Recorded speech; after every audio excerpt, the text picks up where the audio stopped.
la morte embaumée. Pour arracher la morte aussi belle qu'un ange, aux atroces baisers du ver, je la fis embaumer dans une boîte étrange. C'était par une nuit d'hiver. On sortit de ce corps glacé, roide et livide, ces pauvres organes défunts.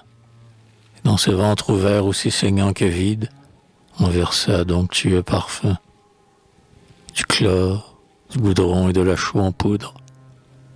Et quand il en fut tout rempli, une aiguille d'argent réussit à le coudre, sans que la peau fît un seul pli. On remplaça ses yeux où la grande nature avait mis l'azur de ses ciels et qu'aurait dévoré l'infecte pourriture par des yeux bleus artificiels. L'apothicaire, avec une certaine gomme, parvint à la pétrifier. Et quand il eut glapi, gai, puant leur gomme, ça ne peut se pétrifier. J'en réponds. Vous serez trouvé comme un vieil arbre par les reptiles du tombeau, avant que l'embaumé, aussi dur qu'un marbre, ait perdu le moindre lambeau.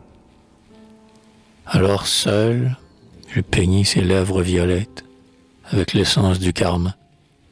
Je couvris de bijoux, d'anneaux et d'amulettes son cou svelte et sa frêle main. J'entr'ouvris sa paupière et je fermai sa bouche, pleine de stupeur et d'effroi. Et, grave, j'attachai sa petite babouche à son pauvre petit pied froid.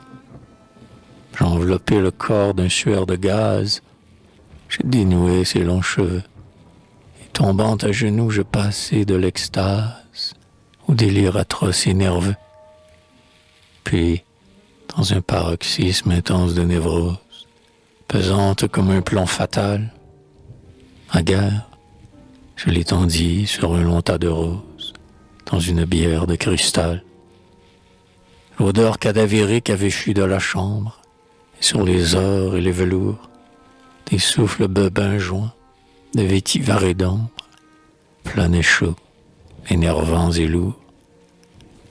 Et je la regardais, la très chère momie, et ressuscitant sa beauté, j'osais me figurer qu'elle était endormie dans les bras de la volupté, et dans un caveau frais conduisent des rampes de marbre noir et d'or massif, pour jamais, aux lueurs spectrales des lampes, au-dessous d'un crâne pensif.